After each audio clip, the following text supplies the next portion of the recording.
太荒唐了！美国波音公司的高管针对中国拒收波音飞机一事发表了公开的言论，言语极其傲慢，连特朗普也跑来掺和一嘴，称中国拒收波音飞机属于违约的行为。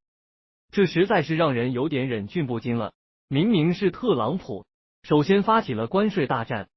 现在还反过来指责中国违约。美式霸权主义那一套目中无人、唯我独尊的恶臭味，真是盖都盖不住。自从特朗普对中国发起关税大战之后，中国也立刻还以颜色，对美国展开了多方面的经济反击战。其中一项就是暂停接收美国波音公司生产的民航客机。早在4月中旬，就已经有多家外媒报道，中国已经开始停止接收波音飞机，甚至还有说法称，中国把刚收到的2架波音飞机给退货了。只不过这些消息一直没有得到官方的证实。而最近，美国波音公司首席执行官凯利·奥特伯格公开回应了。他在面对采访时公开承认，中国拒收波音飞机一事基本属实，并且表示主要原因就是受到中美关税大战的影响。然后接下来这人的发言就开始迷惑起来了。在面对波音公司接下来该怎么处理的提问时，此人表示，波音公司今年在中国大约有50架飞机的订单已经进入了生产流程。如果中国愿意接收这批飞机的话，波音公司愿意给中国一个机会，但是他们不会等中国太久，时间一过，他们就会把这批飞机交付给其他的客户。你听听这话是多么的傲慢，我们会给中国一个机会，搞得好像是中国在求着波音公司一样。这位波音首席执行官还真把自己当成大爷了。这位波音高管如此傲慢的态度，不由得让人想起来，特朗普刚刚对中国发起关税大战的时候，同样也是非常傲慢，甚至公开表示我在等中国的认输电话。两人的这股子美式傲慢简直如出一辙。巧合的是，特朗普恰好也在这一问题上掺和了一嘴。果然不是一家人，不进一家门。这位世界第一网红在自己的社交媒体平台上表示，中国没有按约定接收这些精美的飞机，波音公司应当追究中国的违约责任。这就更加荒唐了，中国为什么会拒收波音飞机？还不是因为你特朗普一意孤行，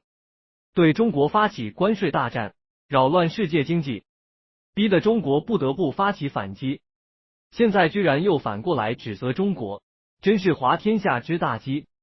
尽管这位波音公司的高管态度十分傲慢，而且还扬言中国的违约不会影响波音公司的复苏，然而现实情况可没有这位波音高管的嘴那么硬。从2019年到2024年，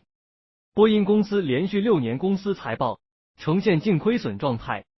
尤其是2024年，净亏损达到了118亿美元。波音公司的现金流现在仅能维持18个月的运营，直到现在，这种净亏损的状况依旧没有得到逆转。2025年前3个月，波音净亏损依旧达到了3100万美元。为缓解压力，波音计划以105亿美元出售数字航空业务，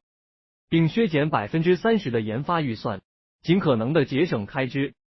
一架波音737 MAX 售价约 1.2 亿美元，因此中国订购的这50架波音飞机总价至少60亿美元，相当于波音公司一年营收的 18%。 失去这笔钱势必会对波音公司的现金流产生巨大的负面影响。尽管这位波音高管表示他们会将这批飞机转售给其他的客户，但是现实可没有那么理想。目前只有印尼接盘了中国退货的2架波音737，马来西亚接盘了5架波音787。对于波音公司来说，这些是远远不够的，毕竟没有一个国家能有中国这么庞大的市场，失去中国市场对波音公司而言是无法承受的。航空分析师理查德·阿布拉菲亚指出，这些国家只是政治作秀，无法填补中国市场的缺口。2024年，中国航空市场规模达 1.2 万亿美元，占全球 23%。波音若失去中国市场，它的全球份额将从 38% 暴跌至 19%， 彻底失去与空客抗衡的能力。而反过来，中国却毫不在意失去波音公司的供给，因为中国早已有了备用方案。第一个方案就是中国拒收波音飞机的最大赢家，世界民航客机两大巨头的另一极，欧洲空客公司。借助中国取消波音订单的窗口期，空客 A320 在华的订单激增 280%， 空客公司 CEO 甚至亲自赶赴天津，宣布2026年会在天津新增第二条空客飞机总装线。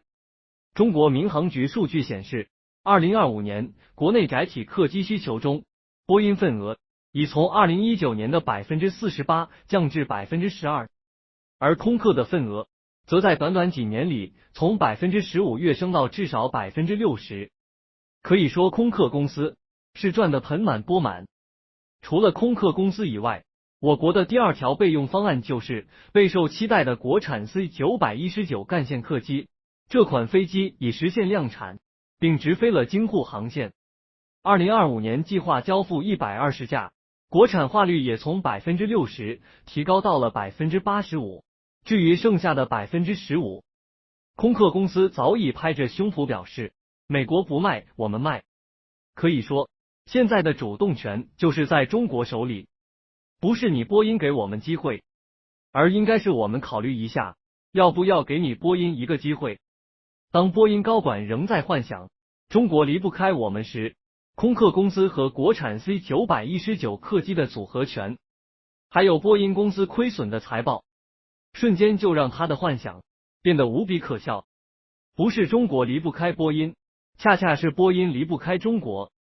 中国正在用自己的硬实力改写游戏规则。如果波音公司还是不能认清现实，依旧沉迷在中国离不开我们的迷梦中，那么必将付出代价。这句话不仅仅是对波音公司说的，更是对特朗普说的。如果特朗普还是一意孤行，沉迷在美式霸权的美梦中，那么他的 MAGA 美梦很快就会被冰冷的现实击得粉碎。